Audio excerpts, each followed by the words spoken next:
हीराका दुई टुक्रा। कुनै गाउँमा एक पण्डित बस्ने गर्थे। उनकी एक श्रीमती थिइन् र उनका कोखबाट लामो समयसम्म पनि सन्तान जन्मिएका थिएनन्। धेरै धर्मकर्म र ईश्वरको आराधनापछि बल्ल बुढेसकालमा उनीहरूका जुम्ल्याहा छोराहरू जन्मिए। सायद बुढेसकालमा जन्मिएको भएर होला उनीहरूका सर्वस्व भनेकै ती दुई छोराहरू थिए। छोराहरू पनि पूर्णिमाको चन्द्रमा जस्तै उज्याला थिए। दिनहरू राम्रैसँग बितिरहेका थिए। एक दिन पण्डितलाई केही दिनका लागि टाढाको सहरमा जानुपर्ने हुन्छ। उनी आफ्नी श्रीमती र दुई छोराहरूलाई छोडेर सहरतिर लाग्छन्। श्रीमान गएको केही दिनपछि नै गाउँमा एक अज्ञात रोग फैलिन्छ, जसका कारण उनीहरूका ती दुवै जुम्ल्याहा छोराहरूको मृत्यु हुन्छ। आफ्नो मुटुको टुक्रा जस्ता छोराहरू मर्दा आमाको मन त कति रोयो।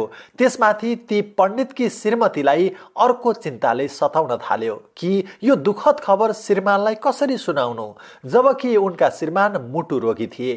यदि यो दुःखद खबर सुनाउँदा श्रीमानलाई केही भयो भने के गर्ने, उनी साह्रै अप्ठ्यारोमा पर्छिन्। उनले आफ्नो मन त जेन तेन बुझाइन्, तर अब श्रीमानलाई बुझाउन साह्रै गाह्रो थियो। अहिले जस्तो टेलिफोनको जमाना थिएन त्यो बेला, त्यसैले उनले श्रीमान आफै फर्किने समयसम्म कुरेर बसिन्। श्रीमान फर्किने दिनसम्म उनले आफ्नो श्रीमानलाई त्यो दुःखद खबर कसरी सुनाउने भनेर आफ्नो योजना मनमा नै बनाइसकेकी थिइन्। जब उनका श्रीमान सहरबाट आफ्नो काम सकेर घरमा फर्किए, घरमा आउँदा बित्तिकै उनले दुई छोराहरू कता छन् भनेर सोधे। श्रीमतीले सहज भावमा भनिन्, तपाईले छोराहरूको बारेमा केही चिन्ता नलिनुहोस्, बरु थाक्नु भएको छ, एकछिन आराम गर्नुहोस् र खाना खानुहोस्। पण्डितले एकछिन आराम गरेर भोजन गर्छन्। खाना खाइसकेपछि फेरि उनले सोध्छन्, खोइ त छोराहरू? श्रीमतीले अलि सम्झाउन खोजे जस्तो गरी भन्छन्, हत्तेरी, छोराहरूको बारेमा किन चिन्ता लिनुहुन्छ? बरु बताउनुहोस् न, तपाईँको यात्रा कस्तो भयो? पण्डितले छोटकरीमा आफ्नो यात्राको बयान गरेर सक्छन्। अब फेरि पण्डितले पुरानै प्रश्न दोहोऱ्याउन मात्र के आँटेका थिए, उनकी श्रीमतीले आफ्नो श्रीमानलाई बीचमै रोक्दै भन्छन्, सुन्नुहोस् न हजुर, मलाई एउटा साह्रै अप्ठ्यारो समस्या परेको छ। एक व्यक्तिले मलाई विश्वास गरेर केही समय राखिदिनका लागि हीराका दुई टुक्रा दिएका थिए, तर हेर्नुहोस् न, उनले अहिले आएर त ती हीराका टुक्रा त फिर्ता पो माग्छन् बा। त्यसरी नासो राख्न दिएको कुरा पनि किन मागेको भनेर मैले ती टुक्रा दिनै मानिन, तैपनि उनले जिद्दी गरेर मागिरहेका छन्। यसमा तपाईँको भन्नु के छ? आफ्नै श्रीमतीको यस्तो कुरा सुनेर श्रीमानले हाँस्दै भन्छन्, लाटी, कसैले नासोको रूपमा तिमीलाई विश्वास गरेर दिएको कुरा फिर्ता लैजान्छ भने त के गर्न सकिन्छ र? फिर्ता दिने हो नि। त्यस्तो कुरामा पनि होइन, म त दिन्न भन्ने हो त। तिमीले गर्न सक्ने भनेको यति हो कि आजसम्म त्यो नासोलाई तिमीले सुरक्षित राखिदियौ, त्यही नै ठुलो कुरा हो। ती हीराका दुई टुक्रा दिनेवालाले माग्छ भने त दुःख नमान, दिएर पठाऊ उसलाई। ती त उसैका थिए, उसैले लग्यो, किन दिन्न भन्नु र? किन दुःख मनाउ गर्नु र? जब पण्डितका यस्ता कुरा उनकी श्रीमतीले सुन्छिन्, तब उनले लामो सास तान्दै भन्छन्, हो हजुर, मैले हजुरले भने बमोजिम नै ती हीराका टुक्राहरू उसैलाई दिएर पठाएँ जसले ती हामीलाई दिएको थियो, र ती दुई हीराका टुक्रा हुन् हाम्रा दुई छोराहरू, र मागेर लैजानेवाला यो संसारका मालिक उनै सृष्टिकर्ता ईश्वर। आफ्नै श्रीमतीको यस्तो कुरा सुनेर श्रीमानले मन थाम्न सक्दैनन्। उनीहरू एकअर्काको अँगालोमा बेरिएर घण्टौँसम्म रोइरहन्छन्। मित्रहरू, कुनै न कुनै बेला आफ्नो नजिकको मान्छे गुमाउनुको पीडा तपाईले पनि अवश्य अनुभूत गर्नुभएको छ होला। आफ्नो प्रिय मान्छे वा भनौँ आफन्तको वियोगको पीडा साँच्चै गहिरो हुन्छ, नमिठो हुन्छ। हामी चाहँदैनौँ त्यो हामीलाई परोस्, तैपनि नचाहँदै पनि हामी मजबुर हुन्छौँ समयका अगाडि। अरूको भलाइ गर्दा। एक गुरुको आश्रममा बस्ने शिष्यहरूमध्ये एक शिष्य अलिक खराब स्वभावको थियो। अरूलाई दुःख र पीडा दिन पाउँदा उसलाई खुब आनन्द मिल्ने गर्थ्यो। उसको यस्तो स्वभावले गर्दा गुरु आजित भएका थिए, दिक्क भएका थिए। उनी आफ्नो शिष्यलाई मानव सेवा र भाइचाराको पाठ सिकाउन चाहन्थे, तर उनी सफल भइरहेका थिएनन्। एक दिनको कुरा हो, त्यो दुष्ट स्वभावको शिष्यलाई लिएर ती गुरु कुनै टाढाको गाउँमा जाँदै थिए। त्यही सिलसिलामा बाटामा उनीहरूले एक जोर फाटेका जुत्ता भेटाउँछन्। ती जुत्ता कसका होलान् भनेर ती दुवैले यताउता हेर्छन् त बाटोदेखि केही परको खेतमा एक किसान मेहनतपूर्वक माटो खनिरहेको थियो। त्यतिकैमा त्यो शिष्यले गुरुलाई भन्छ, गुरु त्यो किसानका यी जुत्ता हामीले कतै लुकाइदिउँ र हामी चाहिँ झाडीमा लुकेर हेरौँ न, आफ्ना जुत्ता हराउँदा ऊ कसरी आत्तिँदो रहेछ। साँच्ची गुरु, त्यो किसान जुत्ता हराएर आत्तिएको हेर्दा नै हामीलाई खुब मजा आउनेछ। आफ्नो शिष्यको यस्तो कुरा सुनेपछि गुरुले भन्छन्, बाबु हामीले त्यो किसानका यी जुत्ताहरू लुकाइदिनुको सट्टा बरु यी जुत्तामा 100 रुपियाँका नोट राखिदिउँ र झाडीमा बसेर लुकेर हेरौँ न, उसलाई ती नोटहरू पाउँदा कस्तो लाग्दो रहेछ हामी हेर्नेछौँ। सुरुमा त उक्त शिष्यलाई गुरुको कुरा पटक्कै मन परेन, तैपनि हुन्छ नि त भनेर उसले पनि त्यस प्रस्तावमा सहमति जनाउँछ। जब उनीहरू ती जुत्ताभित्र पैसा राखिदिएर झाडीमा गएर लुक्छन् तब केही बेरमा किसान आफ्नो काम सकेर घर फर्किन बाटो छेउमा आउँछ। जब उसले बाटो छेउमा बसेर आफ्ना जुत्ता लगाउन मात्र के आँटेको थियो, उसले जुत्ताभित्र 100 रुपियाँको नोट भेट्टाउँछ। त्यो नोट हातमा समातेर आकाशतिर हेर्दै त्यो किसानले भन्छ, हे भगवान, तिम्रो करुणा कति अपरम्पार छ। आज घरमा मेरा छोराछोरीलाई खुवाउने एक गेडा पनि अन्न थिएन, कुन मुख लिएर घर जाउँ भनेर सोच्दै थिएँ, तर आज यो पैसाले गर्दा मेरा छोराछोरीलाई भोकै सुत्नु परेन भगवान। उसले आँसु झार्दै अर्को जुत्ता के लगाउन थालेको थियो, उसले अर्को 100 रुपियाँको नोट भेट्टाउँछ। अनि त उसले भन्छ, धन्यवाद भगवान, मेरी श्रीमती बिरामी भएर उपचार गर्ने कुनै पैसा थिएन, यो पैसाले मैले उसलाई भोलि नै उपचार गर्न सहर लैजानेछु। जसले मेरा जुत्तामा यी पैसा राखिदिएर गयो, पक्कै पनि त्यो व्यक्ति साक्षात ईश्वरको दूत हुनुपर्छ। यसरी किसानका आँखाहरूमा टप्किएका आँसुहरू देखेर त्यो खराब बानी भएको शिष्यको पनि मन पग्लिएको थियो। उसले झाडीभित्रै आफ्नो गुरुसँग माफी माग्दै भन्छ, गुरु, यदि मैले त्यो दुखी किसानका ती जुत्ता लुकाइदिएको हुन्थे भने उसलाई कति पीडा हुँदो रहेछ है। मैले सोचेको थिएँ कि आनन्द त अरूलाई दुःख दिँदा मात्र मिल्छ, तर होइन रहेछ। आज मैले सिकेँ कि वास्तविक आनन्द र खुसी त अरूको भलाइ गर्दा पो मिल्ने रहेछ। आफ्नो शिष्यमा आएको यस किसिमको बदलाव देखेर गुरु पनि हर्षित हुन्छन्। 3 श्रमिक। एक पण्डित कुनै गाउँको बाटो हुँदै कतै जाँदै थिए। त्यो गाउँमा एउटा ठुलो भवन बन्दै थियो र त्यो बिल्डिङ बनाउनका लागि 3 जना श्रमिकहरूले गिट्टी कुटिरहेका थिए। ती पण्डितले पहिलो श्रमिकलाई सोध्छन्, भाइ तपाईले के गर्दै हुनुहुन्छ? पहिलोले झर्किँदै जवाफ दिन्छ, तिम्रा आँखा फुटेका छन् कि क्या हो? देख्दैनौ मैले गिट्टी कुट्दै गरेको? मैले गिट्टी नकुटे तिमी आएर पालिदिन्छौ मेरो पापी पेट? उसको बोली र हाउभावले सहजै बताइरहेको थियो कि ऊ रिसाउँदै गिट्टी फोरिरहेको थियो। पण्डितले दोस्रो श्रमिकलाई गएर त्यही प्रश्न सोध्छन्, भाइ तपाईले के गर्दै हुनुहुन्छ? त्यो व्यक्ति उदास थियो। उसले लामो सास फेर्दै निराश हुँदै भन्छ, के गर्नु हजुर, म जहान केटाकेटीको भोक मेटाउन गिट्टी कुट्दैछु। अब पण्डित तेस्रो श्रमिक नजिक जान्छन्। यो श्रमिक भने न रिसाएको थियो न त उदास नै थियो। सुरिलो स्वरमा गीत गुनगुनाइरहेको थियो त्यो तेस्रो श्रमिकले र उसको चेहरामा छुट्टै खुसीको उमङ्ग थियो। त्यति मात्र होइन, उसको अगाडि अरूको भन्दा ठुलो गिट्टीको थुप्रो पनि थियो। त्यही बीचमा पण्डितले उसलाई सोध्छन्, भाइ तपाईले के गरिरहनु भएको छ? त्यो तेस्रो व्यक्तिले खुसी हुँदै जवाफ दिन्छ, पण्डितज्यू म स्कुल बनाउनका लागि गिट्टी कुट्दैछु। मित्रहरू एकचोटि विचार गर्नुहोस् त, यहाँ तीनै कामदारले एउटै काम गरिरहेका थिए, अर्थात् तीनै जनाले स्कुल भवन बनाउन गिट्टी फोरिरहेका थिए। तर पहिलोले रिसाउँदै गिट्टी कुटिरहेको थियो, अर्थात् रिसाउँदै पनि गिट्टी फोर्न सकिँदो रहेछ। दोस्रो कामदारले उदास हुँदै पिरमा गिट्टी कुटिरहेको थियो, अर्थात् उदास हुँदै निराश भएर पनि गिट्टी कुट्न सकिने रहेछ। तेस्रोले खुसी हुँदै गीत गाउँदै गिट्टी फोरिरहेको थियो, अर्थात् खुसी र आनन्दित हुँदै पनि त गिट्टी कुट्न सकिँदो रहेछ। पहिलो श्रमिकले एकैछिन गिट्टी कुट्छु अनि रिसाउँछु भनेको छैन, न त दोस्रो श्रमिकले नै एकैछिन गिट्टी फोर्छु अनि उदास हुन्छु भनेको छ, न त तेस्रोले नै एकछिन गिट्टी कुट्छु अनि आनन्दित हुन्छु खुसी हुन्छु भनेको छ। अर्थात् जसले जे गरिरहेका छन् त्यो उनीहरूले आफ्नो काम सँगै गरिरहेका छन्। भनाइको अर्थ के भने हामीले पनि जीवनमा टन्न पैसा र धन सम्पत्ति कमाउँछु अनि रमाउँछु, आनन्द मनाउँछु भन्नु हुँदैन। आफूले जे काम गर्दैछ त्यसैबाट आनन्द लिन सिक्नु पर्दछ। त्यस्तै यो कथामा त्यो श्रमिकले मात्र धेरै गिटी कुट्न सकेको छ जसले आफ्नो काममा आनन्द लिएको छ र उसैले आफ्नो कामबाट आनन्द लिएको छ जसले गिट्टी कुट्दैछु होइन स्कुल बनाउँदैछु भन्ने उच्च सोच राखेको छ।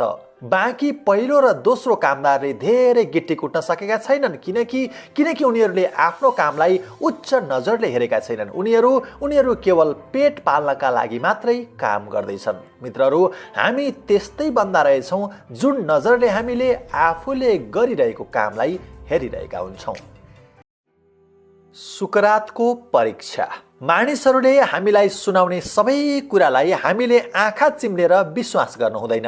कसैले कुनै पनि कुरा सुनाउँदैछ भने त्यो तब मात्र सुन्न लायक हुन्छ जब त्यसले सुकरातको ट्रिपल फिल्टर टेस्ट अर्थात् 3 चरणको परीक्षण पास गर्दछ। वास्तवमा के हो त सुकरातको ट्रिपल फिल्टर टेस्ट? सुकरात भन्छन् कुनै पनि कुरा सुन्नु अगाडि 3 कुरामा विचार पुर्याउनु पर्दछ। पहिले, के त्यो कुरा सत्य हो? दोस्रो, के त्यो कुरा असल छ र तेस्रो, के त्यो कुरा आफ्ना लागि उपयोगी र हितकर छ?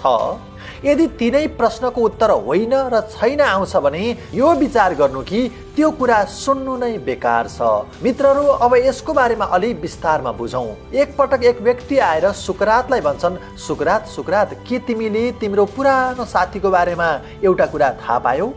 सुकरातले सोध्छन्, मैले केही थाहा पाएको छैन, तर मलाई पहिले यो बताऊ कि जुन कुरा तिमीले मलाई मेरो साथीको बारेमा भन्दैछौ के त्यो तिमी आफैले देखेको सत्य कुरा हो कि तिमीले केवल हल्ला मात्रै सुनेको? त्यो व्यक्तिले अलि हच्किँदै भन्छ, मैले हल्ला मात्रै सुनेको हजुर। अनि फेरि सुकरातले सोध्छन्, तिमीले जुन कुरा भन्दैछौ के त्यो कुरा असल छ? त्यो व्यक्तिले भन्छ, कहाँ असल हुनु हजुर, त्यो कुरा त उसको बारेमा खराब सूचना हो। अनि फेरि सुकरातले तेस्रो प्रश्न सोध्छन्, के तिमीले मलाई जे कुरा भन्दैछौ के त्यो मेरा लागि उपयोगी छ? उसले निराश अनुहार बनाउँदै भन्छ, उपयोगी त कसरी हुन्थ्यो होला र हजुर, यत्तिकै रमाइलोका लागि मात्र भन्न लागेको नि। तब सुकरातले भन्छन्, यदि तिमीले मलाई सुनाउन आँटेको कुरा न त सत्य छ, न त राम्रो छ, न त उपयोगी छ भने माफ गर, त्यो कुरा म सुन्दिन। यो हो सुकरातको ट्रिपल फिल्टर टेस्ट। गलत बानी। एक धनी व्यक्ति आफ्नो छोराको गलत आचरण र आनी बानीदेखि आजित भएका थिए। एक दिन उनले आफ्नो छोरोलाई केही शिक्षा मिल्ला कि भनेर एक सन्तसँग भेट गराउँछन्। सन्तले सबै कुरा सुनिसकेपछि त्यो केटोलाई लिएर एउटा बगैँचातिर जान्छन्। बगैँचाको वरिपरि उम्रिएका झार तथा बुट्यानहरू मध्ये एउटा सानो बिरुवालाई देखाउँदै उनले भन्छन्, बाबु, के तिमी यो झारलाई उखेल्न सक्छौ?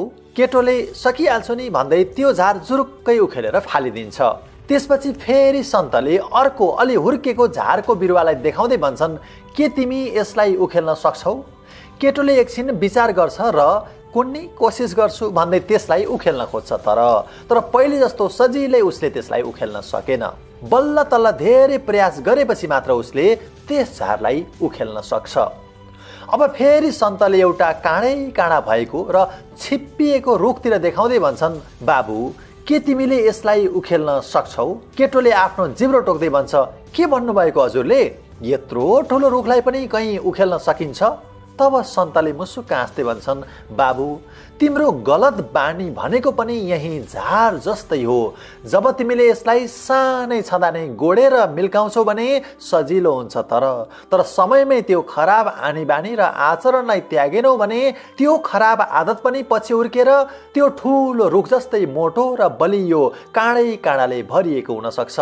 हेर बाबु, त्यो बेला तिमीले चाहेर पनि त्यसलाई उखेलेर फ्याँक्न सक्दैनौ। यसर्थ खराब बानीको सट्टामा राम्रा आनी बानीहरूको विकास गर। जसरी सुरुमा अन्न बाली र फलफुलका बिरुवा हुर्काउन गाह्रो हुन्छ, त्यस्तै राम्रा बानी विकास गर्न पनि गाह्रो नै हुन्छ सुरुवातमा, तर जब राम्रा आनी बानीहरू बलिया हुन्छन् नि, ती पनि एक बडेमानका पिपल जस्तै बन्छन्, जसले सबैलाई शीतलता दिन सक्छ। सन्तका यति कुरा सुन्दा नसुन्दै केटोको सोचमा सकारात्मक परिवर्तन आइसकेको थियो। ईश्वर दयालु छन्। एक राजाको एक सुन्दर फलफुलको बगैँचा थियो। उक्त बगैँचाको रेखदेख गर्नका लागि एक किसान आफ्नो परिवार सहित त्यहाँ बस्ने गर्थ्यो। त्यो किसान यति मेहनती थियो कि उसले आफ्नो परिश्रमका पसिना बगाएर त्यो बगैँचामा धेरै थरी फलफुलका बोटहरू हुर्काएको थियो।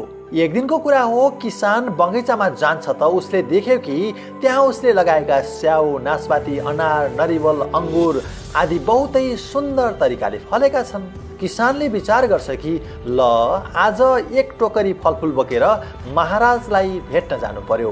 तर ऊ एकछिन अलमलमा पर्छ कि कुन चाहिँ फल लगेर जानु भनेर। राजालाई स्याउ खान मन छ कि अनार खान मन छ, नरिवल खान मन छ या अङ्गुर, होइन के लगेर जाने होला। ऊ एकछिन निकै दोधारमा पर्छ र अन्त्यमा निर्णय गर्छ कि आज उसले अङ्गुर लगेर राजालाई खुसी पार्नेछ। उसले एउटा ठुलो टोकरीमा रसिला रसिला अङ्गुरहरू टिपेर राजाको दरबारमा पुग्छ। जब ऊ राजाको कार्यकक्षनिर के पुगेको थियो, उसले देख्छ कि राजा त आफ्नो कुनै काममा निकै व्यस्त थिए। राजालाई व्यस्त देखेपछि उक्त अङ्गुरको टोकरी राजाको नजिकै राखिदिएर चुपचाप त्यो किसान त्यही राजाकै नजिक बस्छ।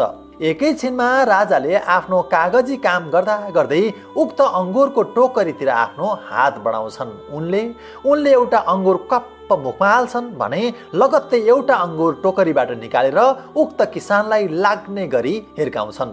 आफूतिर अङ्गुर मिल्काएपछि उक्त किसानले भन्छ, ईश्वर बहुतै दयालु छन्। फेरि राजाले एउटा अङ्गुर मुखमा हाल्छन् र अर्को अङ्गुर टिपेर किसानतिर फाल्छन्। किसानले फेरि भन्छ, ईश्वर दयालु छन्। एवं रीतले जति पटक राजाले अङ्गुर खान्थे त्यति नै चोटि उनले एक अङ्गुर किसानलाई ताकेर फ्याँक्ने गर्दथे भने उता किसानले पनि ईश्वर दयालु छन्, ईश्वर दयालु छन् भनिरहन्थ्यो। अब त राजाले जोर जोरले किसानलाई नै लाग्ने गरी अङ्गुर मिल्काउन थाले र उता किसानले पनि चर्कै स्वरमा ईश्वर दयालु छन्, ईश्वर दयालु छन् भनिरहेको थियो। मित्रहरू, यस्तैमा टोकरीका सबै अङ्गुर सकिएपछि राजाले त्यस किसानलाई सोध्छन्, तिमीलाई मैले अङ्गुरहरूले हानिरहेको छु, तैपनि तिमीले हरेकचोटि ईश्वर दयालु छन्, ईश्वर दयालु छन् भन्दैछौ। यसरी चोट खाँदाखेरि पनि कसरी ईश्वर दयालु हुन सक्छन् भन त। तब किसानले महाराजका उपरमा हात जोड्दै भन्छ, महाराज, ईश्वर साँच्चीकै दयालु छन्। आज बिहान फलफुल लिएर हजुरलाई भेट्न आउनु अगाडि ईश्वरकै कृपाले त अङ्गुर लिएर आएँ। यदि अङ्गुरको सट्टा नासपाती, स्याउ वा अनार ल्याएर आएको हुन्थे भने आज मेरो हालत के हुन्थ्यो होला, तपाईँ नै भन्नुहोस् त। मित्रहरू, कथाको मर्म हो कि हरेक परिस्थितिलाई सकारात्मक नजरले हेर्न सिक्यो भने कहिल्यै पनि दुःख मनाउ गर्नु पर्दैन। यस कथामा किसानले मलाई राजाले नराम्रो व्यवहार गरे भनेर दुखी हुन पनि सक्थ्यो र धन्न नासपाती लिएर नआएको हुनाले धेरै चोट खानु परेन भनेर खुसी पनि हुन सक्थ्यो। उसले दोस्रोलाई छान्ने निर्णय गर्यो। तपाईको बुवा जस्तै। एउटा सानो केटोले बाटोको छेउमा उभिएर कुनै मान्छेको कारलाई एकटकले हेरिरहेको थियो। त्यो केटोको मनोभावनालाई बुझेर त्यो कारवालाले उसलाई भन्छ, भाइ, तिमी मेरो कारमा चढ्न चाहन्छौ हो? केटोले टाउको हल्लाएर भन्दै आफ्नो स्वीकृति जनाउँछ।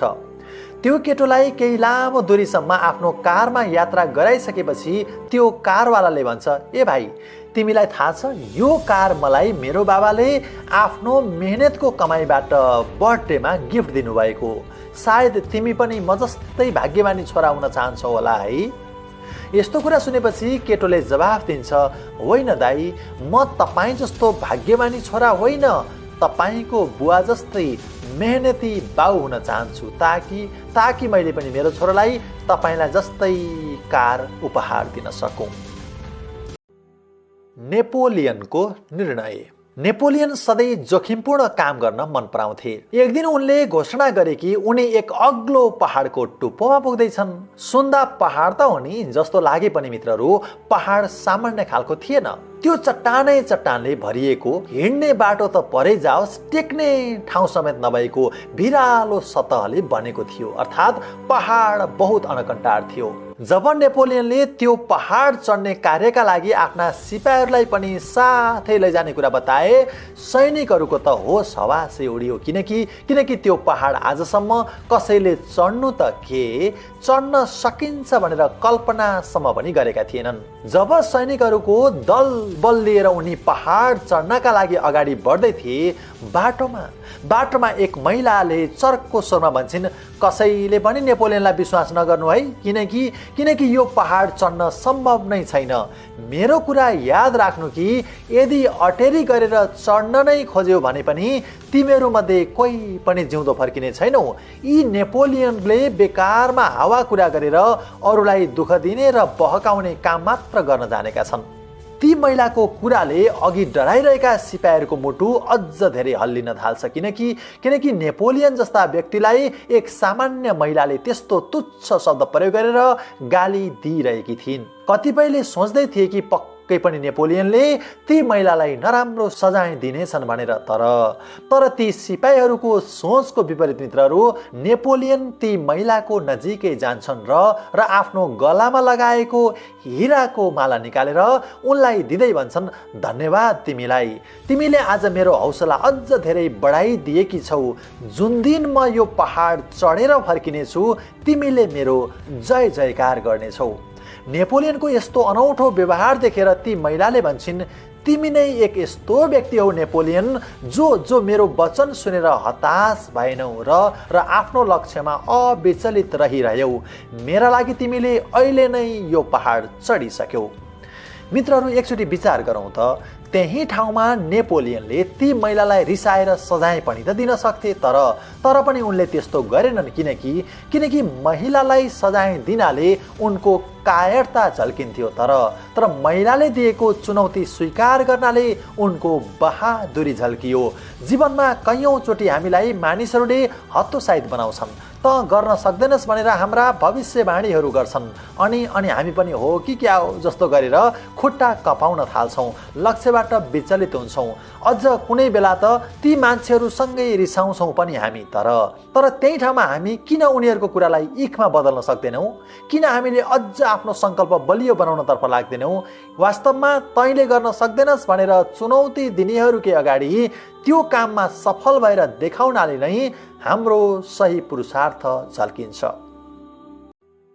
संसारलाई फेरि हेर्न पाउँदा झट्ट हेर्दा 60 वर्षको जस्तो लाग्ने बुढा बाबा र उनको 30 वर्ष जस्तो देखिने जवान छोरा सँगै बसमा चढ्छन्। बसको सिटमा पुगेपछि छोरा झ्यालतिर बस्छ भने बाबु त्यसको साइडको सिटमा बस्छन्।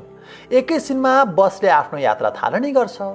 जब बस गुड्न के मात्र आँटेको थियो, झ्यालतिर बसेको त्यो 30 वर्षे छोरा अचानक चिच्याउँछ, बाबा हेर्नुहोस् न कति अग्ला बिल्डिङहरू। बसभित्रका यात्रीहरू एक अर्काको मुखामुख हेर्छन्। उनीहरूले सोच्छन्, कस्तो पाखे रहेछ, अग्ला घरहरू पनि कहिल्यै देख्न नपाए जस्तो गर्छ बा। जब बस अगाडि बढ्दै थियो, फेरि छोरा झ्यालतिर हेरेर चिच्याउँछ, बाबा हेर्नुहोस् न कति सुन्दर रुखहरू। फेरि बसभित्रका मान्छेहरू अचम्मित हुन्छन्। एकैछिनमा फेरि छोरा चिच्याउँछ, बाबा हेर्नुहोस् न आकाशमा बादलका टुक्राहरू। अब चाहिँ यात्रीहरूलाई साँच्चीकै झ्याउ लाग्न थाल्छ। त्यति नै बेला फेरि ऊ चिच्याउँछ, बाबा हेर्नुहोस् न यी पहाडहरू। हाम्रो बस अगाडि अगाडि बढिरहेको छ, यी पहाड पछाडि सरिरहेका छन्। धैर्यको सीमा नागिसकेको हुनाले बसभित्रका यात्रीहरूले ती बुवालाई भन्छन्, बुवा तपाईको छोरालाई मानसिक अस्पताल लैजाने बेला भएछ नि। यात्रीहरूको यस्तो कुरा सुनेपछि ती बुढा बाबा गम्भीर हुँदै आँखाबाट आँसु झार्छन् र भन्छन्, माफ गर्नुहोला यात्रु महानुभावहरू, मैले मेरो छोरालाई अस्पतालबाटै लिएर आउँदैछु, तर तपाईहरूले भने जस्तो मानसिक अस्पतालबाट होइन, बरु आँखा अस्पतालबाट लिएर आउँदैछु। कथा लामो छ। जब मेरो छोरा 5 वर्षको थियो, त्यो बेला उसले दुवै आँखाको ज्योति गुमाएको थियो, जसका कारण उसले झन्डै 25 वर्ष अन्धकारमा जीवन गुजार्नु पर्यो। उसले त माया मारिसकेको थियो कि अब यो सुन्दर संसारलाई फेरि हेर्न पाउनेछु भनेर, तर आज डाक्टरहरूको अथक प्रयासले गर्दा उसको आँखाको अपरेसन सफल हुन गयो र उसको आँखाको ज्योति फर्किन सक्यो। आज 25 वर्ष पछाडि पहिलोचोटि उसले सुन्दर संसार संसारलाई फेरि रङ्गीन क्यानभास जसरी हेर्न पाएको छ। यही खुसियालीमा ऊ रमाइरहेको छ, यही खुसियालीमा ऊ चिच्चाइरहेको छ। मित्रहरू, वास्तविकता सुनेपछि अघिसम्म अनेक थरी नकारात्मक सोच राखेर रिसाइरहेका यात्रीहरूका आँखाहरू अब भने आँसुले भिज्न थाल्छन्। कहिल्यै पनि हामीले कसैको पनि भित्री कथा नबुझी हतारमा धारणा बनाउनु हुँदैन। हामीले जे सुन्छौँ, जे देख्छौँ र हामीलाई जे लाग्छ त्यो सधैँ सत्य नहुन पनि त सक्छ। गधाको भारी। एक किसानले आफ्नो घरमा एक गधा पालेको थियो। जब कुनै सरसामान बजारबाट घरसम्म पुर्याउनु पर्ने हुन्थ्यो तब किसानले गधालाई उक्त सामान बोकाउने गर्थ्यो। एक दिनको कुरा हो, गधाको पिठ्यूमा नुनको भारी लोड गरेर किसान घरतिर फर्किँदै गरेको हुन्छ। त्यही बेलामा उनीहरू नदी नजिक आइपुग्छन्। नदीमा पुल नभएको हुनाले अब उनीहरूले हिँडेर नै नदी पार गर्नुपर्ने हुन्छ। जब किसानले गधालाई रस्सीले डोर्याउँदै डोर्याउँदै नदी पार गर्न के लागेको थियो, गधा एउटा चिप्लो ढुङ्गामा चिप्लिएर नदीको बीचमा लड्न पुग्छ। एकैछिन नदीमा आफ्नो भारीसहित डुबेपछि गधा बल्ल तल्ल उठ्छ र नदी तरेर किनारमा आइपुग्छ। जब गधा नदी पार गरेर किनारमा के आएको थियो ऊ त तीन छक्कै पर्छ बा, किनकि उसको जीवनमा आजसम्म नघटेको घटना पहिलोचोटि घटेको थियो। मित्रहरू, भएको के थियो भने नदीमा डुबेपछि त उसको पिठ्यूमा बोकेको भारीको ओजन ठ्याक्कै आधा कम भएको थियो। गधा खुसीले मनमा नै गदगद हुन्छ। उसले सोच्दछ, बल्ल आइडिया मिल्यो गतिलो। यो घटना घटेको एक हप्ता पछाडि किसानले फेरि उसलाई लिएर बजार जान्छ र उसको पिठ्यूमा कुनै सामानको भारी बोकाउँछ। यो पटक जब गधालाई नदी पार गर्नुपर्ने हुन्छ उसले एक हप्ता अगाडिको कुरा सम्झिन्छ र नदीको बीचमा पुगेपछि आफू नचिप्लिकनै चिप्लिएको जस्तो नाटक गर्छ। मित्रहरू, गधा नदीको बीचमा नै आफ्नो भारी सहित उत्तानो पर्छ यो सोचले कि आज पनि भारीको ओजन आधा घट्ला भनेर। तर गधाको सोचको विपरीत यो पटक उसको पिठ्यूको वजन कम हुँदैन, बरु उसको वजन यति बढ्छ कि ऊ उठ्नै नसक्ने गरी नदीको पानीमा डुबिरहन्छ र एकैछिन छटपटिएर पानीमा डुबेर मर्छ। वास्तवमा भएको के रहेछ भने अघिल्लो हप्ता उसले नुन बोकेको हुनाले नदीमा डुबुल्की मार्दा नुन पग्लिएर वजन आधा भएको रहेछ। तर आज उसको पिठ्यूमा बोकिएको भारी कपासको रहेछ र नदीमा डुबुल्की मार्न खोज्दा झन बढी ओजन बढेर गधा पानीभित्रै निस्सासिएर मरेको रहेछ। मित्रहरू, यदि कसैले खराब मनसुवा राखेर कुनै काम गर्यो भने त्यसको नतिजा ढिलो चाँडो खराबै हिसाबले बेहोर्नु पर्दछ। यसर्थ राम्रो सोचौँ, राम्रो सुनौँ, राम्रो गरौँ। चरा किन उडियो? एकपटक राजाले आफ्नो दरबारमा दुईवटा चरा किनेर ल्याउँछन्। ती दुई चरा मध्ये पहिलो चरा गीत गाउने, यताउता उड्ने, हावामा नाच्ने गर्थ्यो, तर दोस्रो चरा भने रुखको हाँगामा बसी मात्र राख्दथ्यो। ऊ निकै अल्छी थियो। राजाले उक्त चरालाई धेरै पटक तालिम दिन खोजे, उडाउन खोजे, तर ऊ पटक्कै उड्न मानेन। राजालाई लाग्यो यो चरा उड्नै नसक्ने पो रहेछ कि क्या हो। राजाले यो कुरा मन्त्रीलाई बोलाएर सुनाउँछन्।